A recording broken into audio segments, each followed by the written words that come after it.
Assalamualaikum warahmatullahi wabarakatuh. Bismillahirrahmanirrahim. Alhamdulillahi wa kafa. Wassalatu wassalamu ala imami ahli safa wal wafa Sayyidina Muhammadinil Mukhtaril Mustafa wa alihi ahli safa wa sahbihi ahlil wafa wa man tabi'ahum bi ihsanin waqtafa. Amma ba'du. Saudara-saudaraku yang dirahmati oleh Allah Subhanahu wa taala, marilah kita mulai lagi kajian kitab Wasiyatul Mustafa. Kita buka dengan Ummul Quran, Ummul Doa, Suratul Fatihah. Ila hadratin Nabiyil Mustafa Rasulullah sallallahu alaihi wasallam wa alihi wa ashabihi wa azwaji wa dzurriyyati wa ahli baiti ajmain, khususan Syekh Abdul Wahab Asy-Syarani. Lahumul Fatihah. A'udzubillah. Bismillahirrahmanirrahim.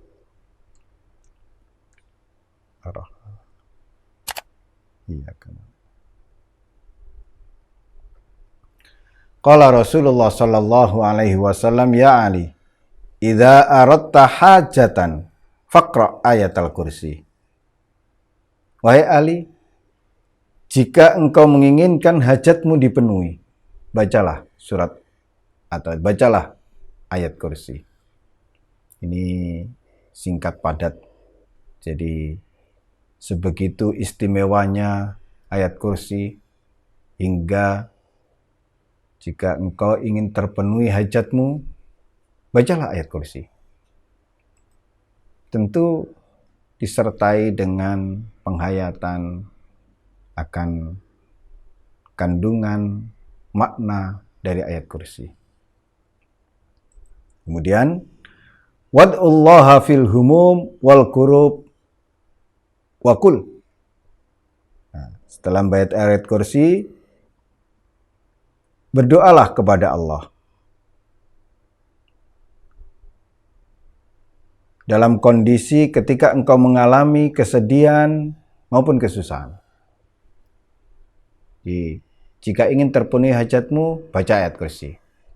Kemudian ketika engkau sedang sedih, sedang susah, sedang dalam kondisi sempit, berdoalah kepada Allah. Wakul, ucapkan, ya hayyu ya qayyum la ilaha illa anta birahmatika astaghits faghfirli wa aslih li sya'ni wa farrij hammi fa innallaha yakshifu ankal humum wa yufarriju ankal kurub wa yaqdi lakal hawaij. Ya hayyu ya qayyum, wahai Zat yang maha hidup. Ini ketika kita mengucapkan asma Allah, ya hayyu ismun min asma'ihi ta'ala, termasuk dari salah satu asmaul husna. Maknanya adalah ketika kita menyebut ya hayyu, wahai zat yang maha hidup, ini silahkan, misalkan, hidupkanlah hatiku, hidupkanlah aku dalam kehidupan ya sebagaimana yang engkau kehendaki, misalkan seperti itu. Kemudian ya qayyum, wahai zat yang maha qayyum, zat yang maha berdiri tegak,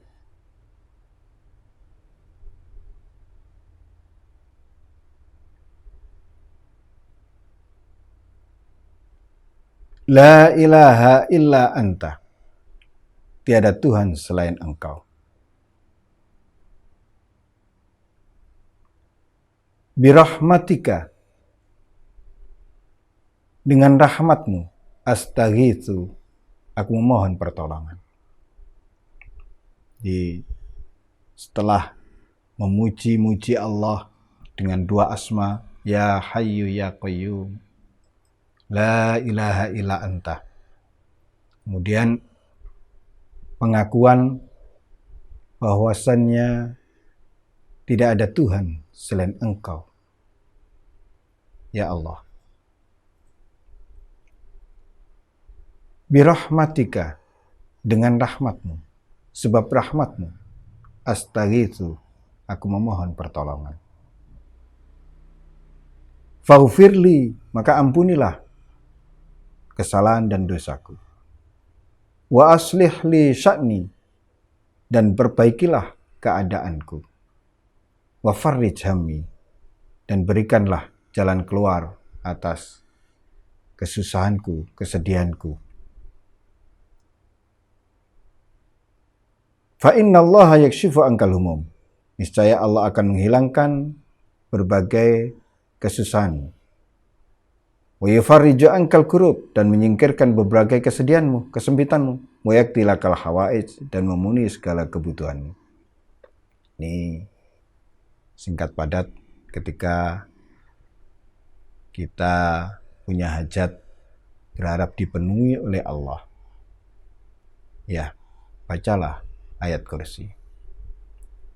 Kemudian ketika kita berada dalam kondisi sedih, susah, gundah gulana, galau, berdoalah kepada Allah dengan redaksi doa sebagaimana yang diajarkan oleh Nabi kepada Sayyidina Ali ini. Ya Hayyu ya Qayyum, la ilaha illa anta, birahmatika astaghits, faghfirli wa aslih li sya'ni wa farrij hammi. Redaksi doanya seperti itu. Nah, sekali lagi, jika kita memohon kepada Allah, karena kita berdoa, kita meminta kepada Allah, kita juga harus tahu. Jangan kemudian kita baca Arabnya, tapi kita tidak tahu maksud dari permohonan kita tersebut. Ironis ini. Oleh karena itu, ya, kita ambil inti dari doa yang diajarkan oleh Nabi kepada Sayyidina Ali ini. Jika memang kita tidak diberi kemampuan untuk melafalkan dengan lafal dalam bahasa Arab. Intinya adalah yang pertama, memuji-muji Allah, Zat yang maha hidup, Zat yang maha berdiri tegak. Kemudian ikrar pengakuan bahwasannya tidak ada Tuhan selain Allah. Setelah itu kita tidak langsung meminta, tapi melalui sebab rahmat-Mu, ya Allah, aku mohon pertolongan. Nah, jangan ya langsung memohon, kurang etis. Kita harus berwasilah bahwa berkeyakinan bahwasannya rahmat Allah itu jauh lebih luas. Setelah mendahulukan sebab rahmat-Mu, ya Allah, astaghitsu birahmatika astaghits, barulah faghfirli, ampunilah salah dan dosaku. Wa aslih li sya'ni, perbaikilah keadaanku.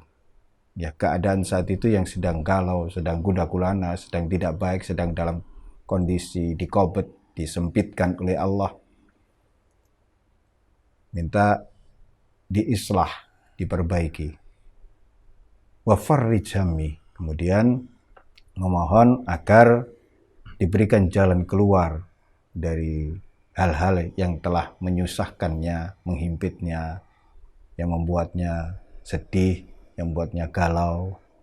Nah, jika itu dilakukan dengan penuh keyakinan, Allah akan menyingkapkan, Allah akan menghilangkan kesusahan, kesedihan, kegundah gulanaan, dan seterusnya.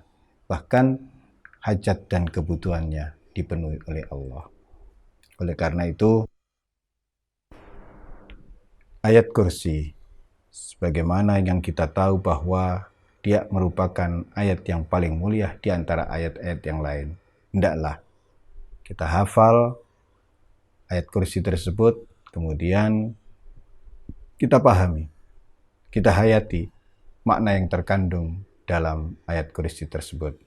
Sebisa mungkin dibaca setiap kali habis sholat fardu. Karena ada keistimewaan tersendiri bagi siapa yang membiasakannya membaca ayat kursi setelah sholat fardu. Sebagaimana hadis, man qara'a ayatal kursi dubura kulli sholatin maktubatin, lam yamna'hu min dukhulil jannah illal maut. Siapa yang membaca ayat kursi setiap selesai sholat fardu, maka tidak akan ada yang menghalangi masuk ke surga kecuali kematian. Ja'alanallahu wa iyyakum minat tawwabina minal mutatahhirin wa adkhalana wa iyyakum fi zumrati ibadihi sholihin al muslihin. Wassalamualaikum warahmatullahi wabarakatuh.